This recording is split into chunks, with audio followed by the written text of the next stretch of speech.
So after every iPhone launch, one of the most sought after videos is a camera comparison between the best iPhone and of course the best Samsung phone for the year. So here we are, let's do it. I know you've been waiting for it. A camera battle between the iPhone 15 Pro Max and the Galaxy S23 Ultra. And considering the fact that Apple has added a longer zoom range on the 15 Pro Max this time around, it makes all the more sense to do this comparison. So if you're here for the very first time, I'm Arshad, you're watching Trakin Tech English, your destination for detailed, incisive gadget reviews. So since we started talking about the upgraded telephoto on the iPhone 15 Pro Max, let's start by comparing the telephoto pictures. But before that, the telephoto on this is now a 5x 120mm focal length 12MP camera. But on the S23 Ultra, you've got two zoom cameras, one a 3x telephoto 10MP camera and the other a 10x telephoto 10MP camera once again. Therefore, hardware-wise, of course, you get more options on the Samsung, but let's just jump to the pictures and find out which one's best. Now, starting with the 2x zoom shots, you get an in-sensor crop on both the phones.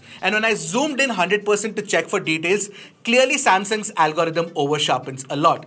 Now, iPhone's details look a tad soft, but definitely they are not as unnaturally sharp as the S23 Ultra. But since the S23 Ultra has a proper 3x optical zoom camera, it's definitely sharper and better than the iPhone 15 Pro Max's digital zoom here. And at 5x, you would expect the 15 Pro Max to be way better than the S23 Ultra, but nope, that's not really the case. Actually, both the pictures are almost equally matched. Yes, the iPhone 15 Pro Max has more natural details for sure, but most regular users won't notice the difference here between the two phones. At further 10x zoom, you get an actual optical zoom camera on the S23 Ultra, so it is definitely good. But even the iPhone 15 Pro Max comes close in terms of sharpness, which is surprising considering the 3x digitally upscaled sample on the iPhone 15 Pro Max was not as good as the 3x camera on this one, but it does match up in 10x performance. Now, the top digital zoom that is possible on the 15 Pro Max is a maximum of 25x, but Samsung smokes the iPhone at higher zoom levels. The quality of the 25x and 30x zoom on the S23 Ultra is much, much better. In low light, the iPhone 15 Pro Max's 2x crops are sharper and more detailed for sure. And when you zoom further to 3x, I can't believe I'm saying this, but the iPhone is actually sharper. Apple's algorithm is clearly doing some magic here. Now, when you zoom further to 5x, Samsung is absolutely no match. And the same is true for 10x as well, which is crazy because Samsung has a proper 10x zoom camera. Clearly, when you talk about low light zoom performance, the 15 Pro Max up until 10x zoom is actually better than the S23 Ultra. So if you want better quality pictures for longer zoom ranges, especially in daylight, then the S23 Ultra should be the phone for you. But if you want an overall good zoom performance, especially with great low light zoom performance as well, the 15 Pro Max is actually better than the S23 Ultra. Alright, moving on to the primary cameras. This time, the 48MP primary camera actually outputs 24MP pictures from the iPhone 15 Pro Max by default, and this is 2-in-1 pixel binned images. You can also shoot 12 megapixel pictures just like the S23 Ultra on the iPhone 15 Pro Max as well, and you'll get reduced file sizes too, but that's not really necessary, primarily because you don't lose out on any HDR performance, you don't lose out on any shutter speed with the 24MP captures. That is what Apple has done really well out here. And if you look at it, the 24MP outputs are only slightly larger than the 12MP ones. The size difference in the pictures that we shot was 5.8 MB compared to 3.6 MB. Now, when we compared the 24MP output of the iPhone to the 12MP output of Samsung, the 15 Pro Max was way sharper, where Samsung over-sharpens it a tad too much. Whether it is the center or the corners, the 15 Pro Max offers finer, more natural textures every single time. And for those who care about color accuracy in their pictures, the iPhone 15 Pro Max is definitely more accurate when capturing the reds, the blues, and the greens. Moreover, Samsung's algorithm always prefers a brighter exposure. If there's one upgrade on the iPhone 15 Pro Max that I'm really happy about, it is the HDR performance. The Smart HDR algorithm in Smart HDR 5 has been improved drastically and fixes some of the problems that I had with the 14 Pro Max. Now, in this picture, both the phones are equally good at ensuring the highlights aren't blown out. This actually is a massive upgrade on the 15 Pro Max because generally the pictures were blown out on the 14 Pro and the 14 Pro Max. But more importantly, when you close in on the shadows near the desk, you'll notice that there is far less noise in the iPhone sample compared to Samsung. And the 15 Pro Max pulls in more details as well. Great job, Apple. In the second sample, both the phones managed to control this complex scene admirably once again, especially with the LED tube light and the bright background behind the window. The highlights are controlled exceptionally well. Alright, so moving on to pictures of friends and family, easily the iPhone 15 Pro Max would be my pick over the S23 Ultra, and I'll tell you why. Not only does it capture sharper details that you can spot at 100% crop on the 24MP sample, it also captures the close to accurate skin tone of Sajid here. By the way, talking about Sajid and this picture, I am in love with the Triumph Speed 400. Do you guys think I should book it as well? Alright, moving on to the pictures. Even in this next image of Arnav, the sharpness and the skin tones are incredibly better on Apple compared to Samsung. Plus, Apple crops in slightly to achieve a 28mm and 35mm focal length as well, and you do not lose out on too much details either. And professional photographers will tell you that this helps you frame your subject better, and a 35mm crop is generally very good for portraits. And you know what, if you want to set 24mm, 28mm or 35mm as your default, then you can do that within the camera settings as well. Of course, you'll have to go into the settings app for it. Now, all of this is possible primarily because Apple is outputting 24MP captures now, so it can zoom in slightly more without losing out too much details. Now, when shooting friends and family against the light, Apple's HDR performance has improved by leaps and bounds. Thankfully, it doesn't blow out the highlights, and the shadows are better controlled compared to Samsung here. I really appreciate the smart HDR5 implementation on the iPhone 15 Pro Max. It's a definite upgrade. Okay, moving on to portrait samples from the iPhone 15 Pro Max. If you ask me, I think that the 3x 77mm crop for portrait shots using the 14 Pro or the 14 Pro Max or even the 15 Pro for that matter is the right size for the face. A 120mm 5x portraits on the 15 Pro Max feels slightly a little too zoomed for it. But then again, let's take a look at the samples. So when you compare the 5x portrait shot of the iPhone versus 3x on the Samsung, which is what is possible on the S23 Ultra, both do edge detection fantastically well, and the bokeh drop-off looks exceptionally good too. The software algorithm works pretty well. But the sharpness and the skin tones are better on the iPhone, and this 5x shot looks very good. You can also shoot 2x portraits on both. Here the only change in my analysis is that the S23 Ultra picks up the sharpness and is actually better than the 15 Pro Max. In fact, the 15 Pro Max, if you ask me, still does better skin tones. Now at 1x, the S23 Ultra is undoubtedly better because the edge detection is better than the iPhone 15 Pro Max, which goes for a toss for some odd reason. I noticed this with a lot of 1x portrait samples. I think the algorithm is not doing 1x portrait well at the moment. Maybe a software update will fix it. Now, if you want to shoot portraits using these phones in low light, I'm generally not a fan of shooting portrait shots in low light because there's a lot of processing that needs to happen in the back end and then you lose out on a lot of details. But if you want to shoot between the two, both are almost equally matched with their own set of flaws. Take a look at the pictures. So you've seen the pictures. Which portraits do you like better? The 15 Pro Maxes or the S23 Ultras in low light? Let me know in the comments below.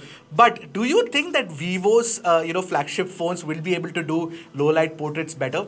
It'll be something to see. Alright, finally, let's talk about the low light photography chops of these two phones. And there's something very interesting to report out here. So Apple now has an anti-reflective coating on the lenses, and it is definitely coming in handy here. Here in this sample, you can see how the iPhone 15 Pro Max has a better controlled lens flare than the Samsung. And talking about details, since you get a 24MP capture, you do get sharper textures even in low light situations. Take a look at the posters in this shot or the macram that's hanging out here.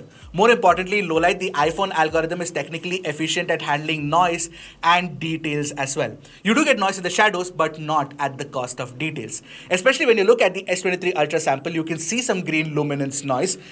That showcases the technical inefficiency of the Samsung algorithm. On the other hand, iPhone's algorithm still has the problem of shadow crushing sometimes, especially in this picture, when it doesn't want to expose for a brighter image. Yes, the scene has been accurately represented and close to what my eyes saw, but a little bit more exposure and a little bit more details out of the shadows would have been better. Now, when you're shooting indoors, both these phones actually do a fantastic job of capturing the correct color temperature, especially in this complex scene where there is the blue light of the TV and the warm light of the room itself. It's been handled really well by both the phones. But the dynamic range performance is a tad better on the iPhone, and so is the sharpness at close crop. Alright, moving on to ultra-wide angle pictures, the sharpness actually is equally good on both the phones. But the colors are not. The S23 Ultra is way more vibrant, where the iPhone 15 Pro Max is more close to natural looking. And when it comes to dynamic range performance, both are equally good. Nothing to separate the two really. And of course, since these are the two most premium flagships, a lot of effort must have gone into the background to ensure that you get the absolute spot-on color science consistency between all the lenses. And that's true. You can take a look at the pictures and you can see that the ultra-wide and the primary shots are almost similar looking in terms of color science on both the phones. Now, ultra-wide low-light shots are also almost equally matched on both except for the slightly more crushed shadows on the 15 Pro Max. If you want to pull out more details from the shadows, I'd suggest that you shoot using the Pro RAW mode on the iPhone and then edit in post later. You will have more shadow information and highlight information for you to play around with. Now both the phones can shoot macros as well with the ultra-wide, and to be fair, I can't really tell too much of a difference in the image quality of the two. Both are equally good. You know what? Almost in all of our camera comparisons, I've loved the S23 Ultra's selfie camera performance. And for the first time, we have a phone that matches up, and that's the iPhone 15 Pro Max. The sharpness levels are nearly as good on the iPhone as it is on the S23 Ultra. And if you look at the skin tone, the accuracy is better on the 15 Pro Max compared to the warmer samples of the S23 Ultra. Even against the light, when the HDR fires, the 15 Pro Max actually matches up in terms of HDR performance. But in selfie portraits, the S23 Ultra offers better edge detection and bokeh blur as well. And finally, in low light, both are equally good in terms of sharpness, and each has their own color science as well. But in the second image, the lens flare correction is superb on the iPhone. Now, with respect to selfie cameras, take your pick. Which one do you like? Both are actually equally good. So while the ultra-wide, the macro, and the selfie performance of these two phones were almost equally matched, the videography is not. When shooting 4K 60 FPS videos using both the phones, they're equally matched in terms of details and sharpness. You do get a higher bitrate on the S23 Ultra when you're shooting in default or regular mode on the iPhone 15 Pro Max. But if you want higher bitrate video and higher bitrate audio, shoot in the ProRes mode on the iPhone 15 Pro Max. You will just get way more information to play with. The kind of footage that comes out and the kind of videos that you can make later in post is just phenomenal. And another thing to note is that Apple did mention 4K 60 FPS recording support for the ProRes video as well. But this happens only if you connect an external SSD to it. Also remember this, if you're shooting ProRes video, the file sizes will be much larger. A 30-second video comparison that we did was 94 MB in regular mode, and in ProRes it was 2.84 GB. Like I said, it's not only capturing high bitrate video, but also high bitrate audio.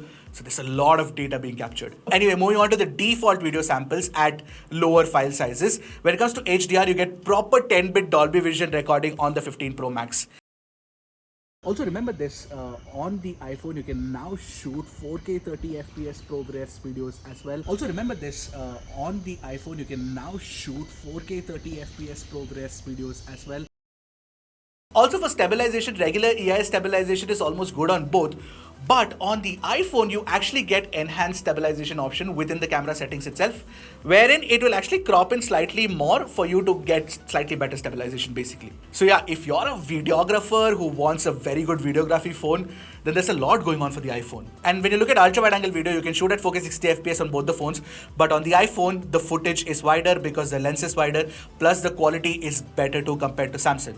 And when testing telephoto video, I shot it first at 3x, and weirdly enough, the quality of the video, the sound recording, the HDR was all better on the 15 Pro Max. You'd expect it to be better on the S23 Ultra because it has that dedicated camera, but that's not really the case.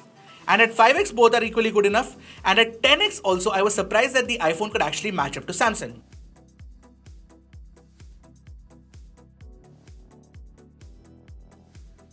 Now when shooting 4K 60 FPS videos with the front camera, iPhone's footage has a wider field of view, but you do get sharper details owing to more bitrate capture on the iPhone, plus sound recording is slightly better too. But here the S23 Ultra is not too bad and almost matches up. Okay, now I'm recording a 4K 60 FPS video using the front camera.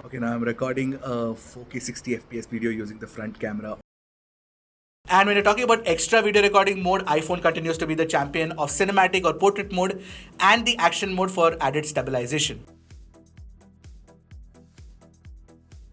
And finally, why the iPhone 15 Pro Max is way better than the S23 Ultra for videography is because the low light performance is just incredibly better. Whether you're shooting with the primary camera, whether you're shooting with the ultra-wide, telephoto, or the front camera, iPhone takes far more details or captures far more details and far more exposure than the S23 Ultra. You know what? Just take a look at all the footage that we have as proof for yourself to see. In totality, what I can tell you is that the iPhone 15 Pro Max's camera algorithm has matured and it is definitely better than the 14 Pro Max. Especially the improvements to HDR performance and low light performance is something that is heartening to see. Smart HDR5 is the right move, Apple. Thank you so much. Also, the iPhone 15 Pro Max's telephoto or zoom performance is also very good, especially in low light where it beats the S23 Ultra. Plus, the iPhone continues to be unmatched and unbeaten in video performance. No Android phone comes close even today. What I felt with the iPhone 15 Pro Max's camera setup is that it's good for casual and pro users alike for sure. But if you ask me, the right comparison for the iPhone 15 Pro Max is not the S23 Ultra, because this has gotten really old now and the S24 Ultra is right around the corner. So that comparison will also come when the S24 Ultra launches. But for now, the camera improvements on the iPhone 15 Pro Max are great. I expected slightly better performance, at least in daylight with the 5x camera, but still, this is good enough. What do you folks think of the iPhone 15 Pro Max's camera performance against the S23 Ultra? Do let me know in the comment section below. And in the next video, what I'm going to be doing is tell you what upgrades to camera have been made from the 14 Pro series. So I'll leave you with that and I'll see you guys in the next one. Until then, keep tracking and stay safe.